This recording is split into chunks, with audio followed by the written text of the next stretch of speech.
Mesdames et messieurs, j'ai le plaisir et l'honneur de vous faire état des résultats des discussions dans le cadre du dialogue entre les parties guinéennes. Je suis heureux, au nom de mes collègues facilitateurs et de tous les participants, de vous dire que les parties ont été en mesure de faire des avancées significatives dans le dialogue. Et je crois aujourd'hui, toutes les Guinéennes et tous les Guinéens seront heureux d'apprendre ces grandes avancées. Comme vous savez, avant que le dialogue ne commence, il y a eu un certain nombre de consultations qui ont impliqué les facilitateurs et les membres de la communauté internationale, évidemment en relation avec les parties prenantes, les responsables des partis politiques, du gouvernement, sur la création des conditions pour le dialogue entre les Guinéens. Suite à ces consultations, le principe a été retenu d'aller vers ce dialogue qui a été voulu par les Guinéens, sans condition, sans tabou, et le plus vite possible. C'est ainsi qu'une première réunion a eu lieu le 3 juin, ici même, de concertation entre les différentes parties prenantes, notamment les partis de la partie de la mouvance présidentielle et l'opposition, avec d'autres parties prenantes et des responsables du gouvernement, en présence de la communauté internationale et du collège des facilitateurs. À l'occasion de cette réunion de concertation présidée par le Premier ministre, les partis ont retenu un ordre du jour en 4 points. Ils se sont mis d'accord sur l'importance de prendre des mesures d'apaisement au moment où le dialogue se préparait et s'annonçait pour reprendre dans les prochains jours. Et évidemment, tous se sont mis d'accord sur l'importance d'envoyer les messages qui conviennent pour que toute la chance soit donnée à ce dialogue et surtout pour créer un climat d'apaisement susceptible à la création des conditions pour la tenue des élections dans des conditions libres, transparentes et apaisées. Sur cette base, le dialogue a commencé formellement le 5 juin, lors d'une cérémonie d'ouverture présidée par le Premier ministre. À cette occasion, l'ordre du jour a été formellement adopté. Et je rappelle l'ordre du jour. Le premier point portait sur les questions liées à l'opérateur technique et au fichier électoral. La deuxième question portait sur le fonctionnement de la CENI. Le troisième point portait sur le vote des Guinéens de l'étranger. Et enfin, le quatrième point portait sur le chronogramme électoral. Après la séance d'ouverture, présidée par le Premier ministre, la présidence a été confiée au ministre d'État chargé des Affaires étrangères et des Guinéens de l'extérieur, qui a présidé la partie des discussions sur les questions de substance de dialogue, et il a ouvert donc ce dialogue en présence toujours des partis, la mouvance présidentielle, l'opposition, d'autres représentants des partis politiques, les représentants du gouvernement, les représentants évidemment du collège des facilitateurs, ainsi que les représentants des partenaires techniques et d'autres représentants de la communauté internationale. Et le dialogue a commencé par l'examen de la question portant sur le fonctionnement de la CENI. Et les partis sont vite arrivés à des conclusions sur cette question, en ce sens qu'ils se sont mis d'accord pour que les mesures soient prises pour remédier aux dysfonctionnements constatés, notamment le respect strict du règlement intérieur, le renforcement des capacités de la CENI, parce qu'il a été relevé qu'il fallait renforcer cette capacité, le retour de l'harmonie au sein de l'institution, la correction des dysfonctionnements et le respect de la périodicité des réunions, y compris des réunions statutaires du bureau exécutif. En plus de cela, les partis sont convenus de la nécessité de mettre en place un comité de veille qui sera inclusif et représentera toutes les parties concernées, avec une présidence d'un représentant de la Cour suprême, la CENI, le gouvernement et les partis politiques pour accompagner la CENI et pour s'assurer que la CENI fonctionne sur une nouvelle base et rétablir la confiance entre toutes les parties autour du processus électoral. Ensuite, sur cette base, il a été convenu au sein du dialogue qu'on discute ensuite les autres questions ensemble dans le cadre d'un paquet qui constituerait l'examen des questions liées aux opérateurs techniques et au fichier électoral, ainsi que celles qui portent sur la question du vote des Guinéens de l'étranger. S'agissant du vote des Guinéens de l'étranger, la délégation de la mouvance présidentielle, qui avait des réserves sur cette question, a fini par lever ces réserves et ainsi il a été convenu que les Guinéens vivant à l'étranger pourraient participer aux élections législatives dans les mêmes conditions que celles qui avaient prévalu lors de l'élection présidentielle de 2010, exactement dans les mêmes conditions, donc sur la base des mêmes listes de l'époque. S'agissant de la question de l'opérateur technique et du fichier électoral, les deux parties ont eu des positions divergentes. Évidemment, la mouvance présidentielle n'ayant exprimé aucune objection par rapport à l'opérateur technique, ni sur le processus concernant le fichier électoral et le processus électoral de façon générale.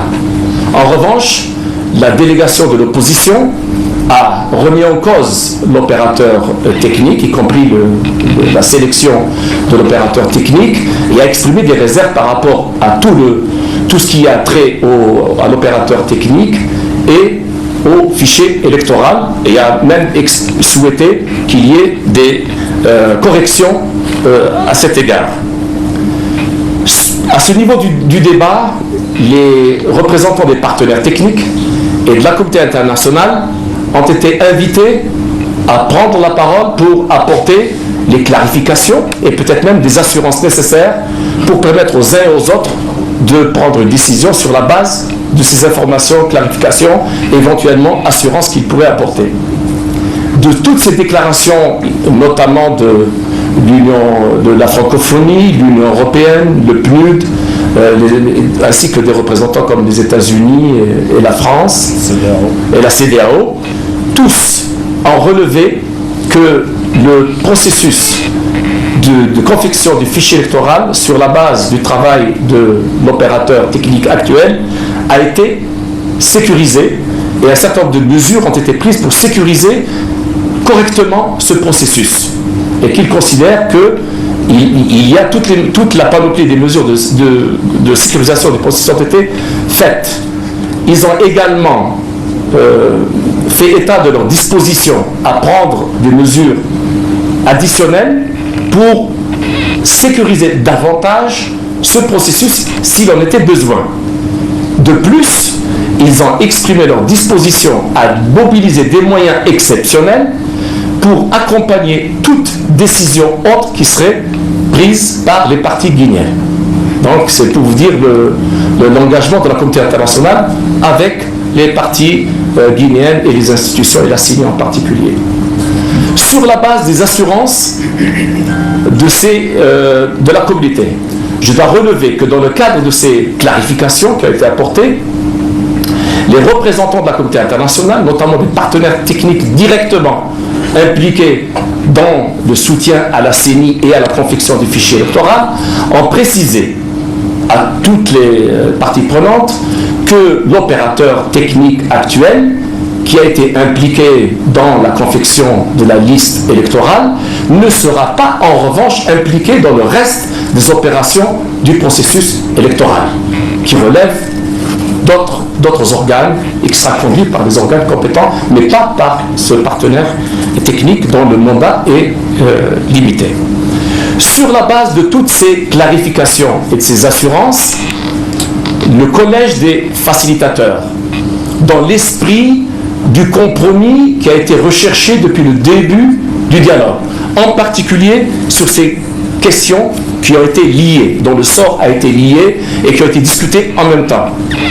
Un appel a été lancé par le facilitateur, au nom du Collège des facilitateurs, mais aussi au nom de la communauté internationale qu'il représente au sein du Collège des facilitateurs, pour demander à l'opposition de bien vouloir, au vu de toutes ces garanties, ces assurances, accepter d'aller aux élections sur la base de l'aide du partenaire technique existant, avec toutes les mesures de sécurisation apportées et les mesures additionnelles qui pourraient être apportées.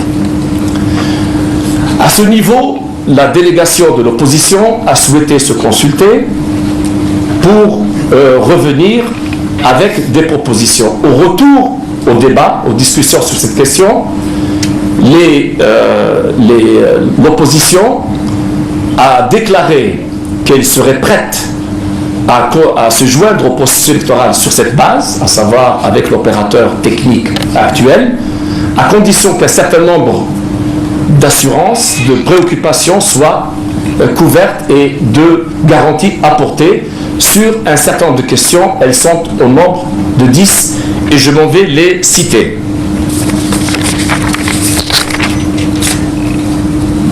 D'abord, un certain nombre de mesures qui sont de caractère social.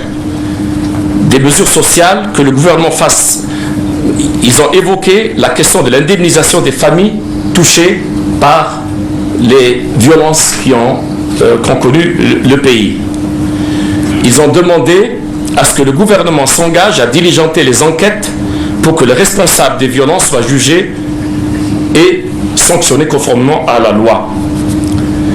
Ils ont proposé que les élections soient aussi inclusives et que toutes les conditions soient permises à tous dans les mêmes conditions, et en particulier les leaders politiques, de participer pleinement et librement à ces élections qui ne fassent l'objet d'aucune restriction.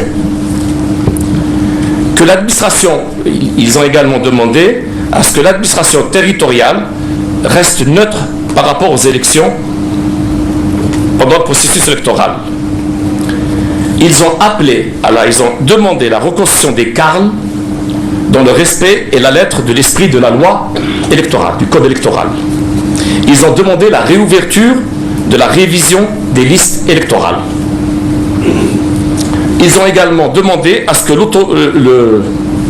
l'opposition qu'il lui soit permis de recruter 2 experts qui viendront s'ajouter à l'équipe des experts internationaux. Évidemment, ils ont appelé à ce que assurer le fonctionnement correct et statutaire de la CENI avec la tenue régulière des sessions des organes compétents, mais cette question a déjà été traitée dans le cadre de l'examen de la question sur la CENI. L'opposition a demandé que pour les échéances à venir, notamment les présidentielles évidemment, qu'il y ait le recrutement d'un nouvel opérateur pour lever le doute et rassurer tout le monde. Enfin, ils ont suggéré qu'on considère le couplage des législatives et des communales pendant ces élections pour profiter de la mobilisation de la communauté internationale et pour éviter qu'il y ait trop de frais. En réponse à ces 10 préoccupations exprimées par l'opposition pour l'amener à se joindre au processus électoral sur la base du partenaire technique, d'opérateur technique actuel, toutes les questions qui sont de la compétence que j'ai évoquées, qui sont de la compétence d'organes de l'État, notamment le gouvernement ou le Conseil national de la communication ou d'autres institutions, il a été convenu qu'au nom du dialogue, un certain nombre de recommandations soient faites à toutes ces institutions pour qu'ils apportent les corrections, les rectifications, les corrections et les garanties, les assurances nécessaires. Et ici même, on a noté une disponibilité par rapport à ces questions.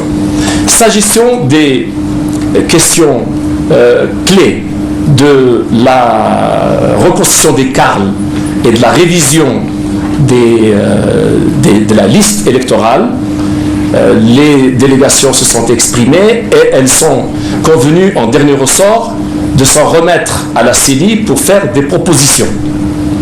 La CENI a procédé à des consultations avec le soutien de l'expertise internationale. Tous les représentants étaient autour de la CENI et après leur délibération, ils sont revenus en annonçant au dialogue que ces deux demandes sont possibles, mais qu'ils souhaitaient examiner davantage, disposer d'un délai raisonnable pour discuter en interne au niveau de la CENI avec le soutien de l'expertise internationale et revenir avec des propositions quant à la mise en œuvre de ces deux recommandations retenues par le dialogue, ce à quoi et sur quoi la délégation de la mouvance présidentielle a évidemment réservé sa position sur ce point en attendant les propositions, les recommandations de la CENI, en particulier en ce qui concerne leur implication sur le calendrier électoral. Comme vous l'avez relevé, la dernière question à l'ordre du jour portait sur le chronogramme électoral.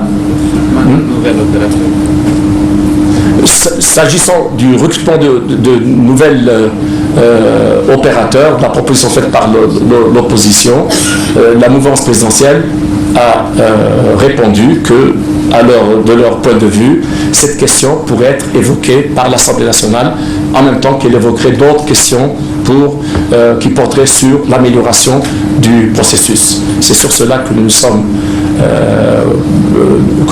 qui a été constaté.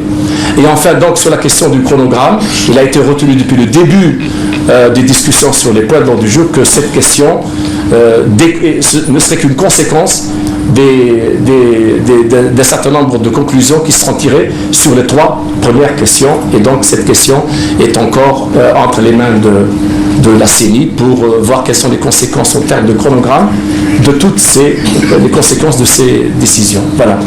Donc, voilà, j'ai insisté pour dire que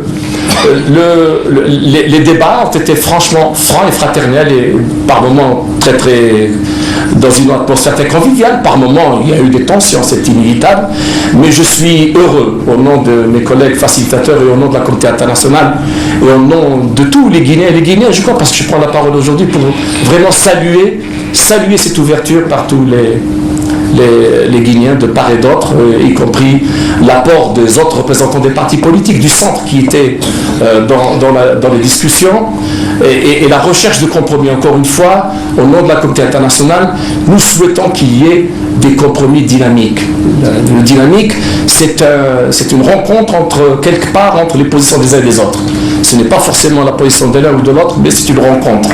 Donc, nous avons fait de telles avancées qu'il n'est plus permis de ne pas espérer. Il faut pouvoir espérer que les choses continuent à aller bien pour que les élections aient lieu, aussi ouvertes à tous ceux qui veulent y prendre part dans des conditions d'équité, de transparence, que la communauté internationale accompagnera très volontiers.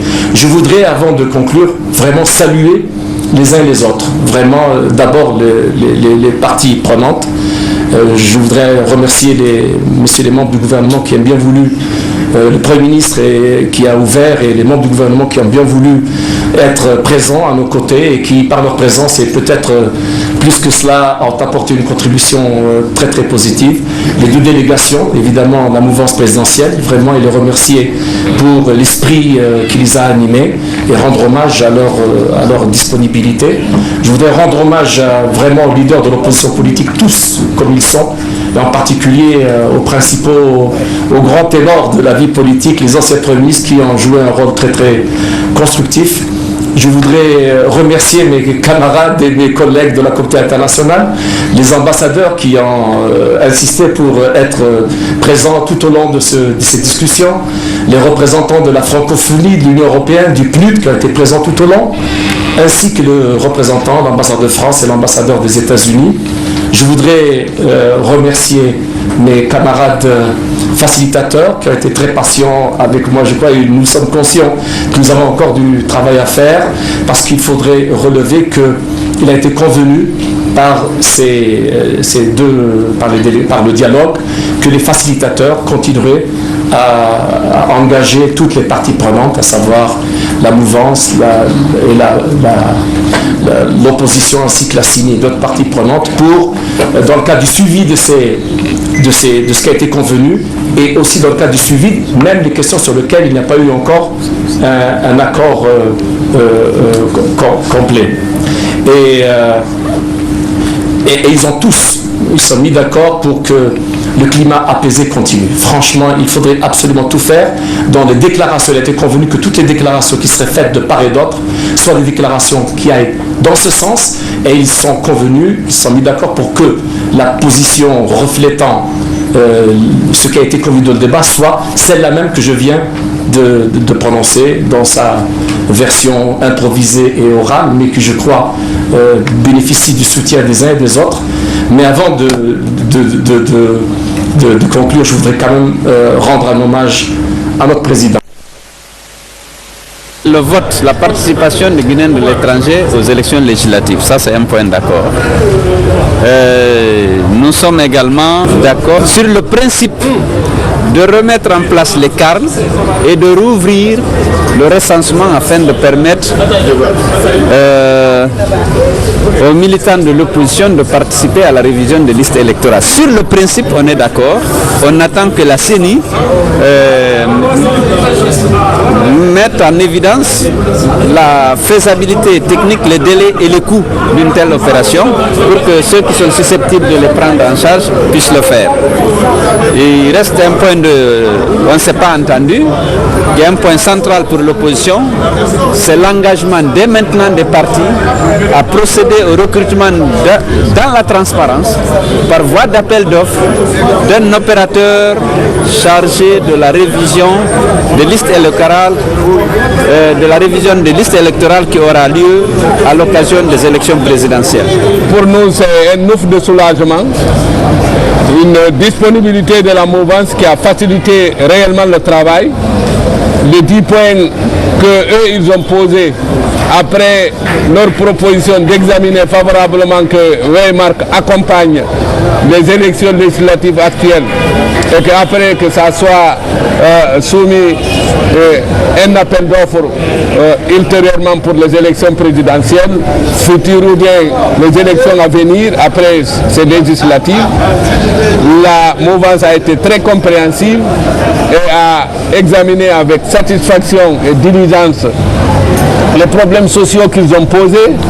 Quant à l'examen des cas de blessures, des cas très sérieux suite aux violences qui ont eu lieu par les marches que l'opposition a eu à organiser ces derniers temps, mais tous étant convenus que l'objectif réel c'est de stopper cette violence, c'est d'éradiquer les marches qui seront accompagnées par des violences, de destruction de biens et même de perte de vie humaine ou bien de coups et blessures. Donc la mouvance avait déjà atteint son objectif, puisque son premier c'est l'unité et la paix de notre pays, et après c'est l'exercice réel du programme de la victoire du professeur Alpha Condé pour son quinquennat, puisque nous devons à la population un bilan positif. La première grande chose, c'est que nous devons dire que nous enregistrons une certaine lueur d'espoir par rapport à la très grave crise que notre pays a connue. Au bout donc de plusieurs jours de dialogue ardu, nous pensons que nous sommes quand même en droit d'espérer que le plus dur est derrière nous. C'est ce que nous pouvons dire. Les problèmes ne sont pas complètement résolus. Nous avons posé tous les problèmes de façon franche avec un souci premier de penser à la population qui a terriblement souffert, qui est inquiète, qui est anxieuse de savoir est-ce que toute la répression qui s'est abattue sur elle va continuer. Et de ce côté-là, nous avons fait tous les efforts et nous avons été sensibles aux insistants de la communauté internationale qui nous a enjoint de faire preuve d'esprit de compromis, et nous avons fait preuve d'esprit de compromis, de responsabilité dans une négociation. On ne peut pas tout avoir, mais nous estimons que dans les conditions actuelles, nous avons obtenu des outils nous permettant réellement d'arriver à dégonfler toutes les magouilles que le système a mis en place pour arriver à se fabriquer une assemblée monocolore.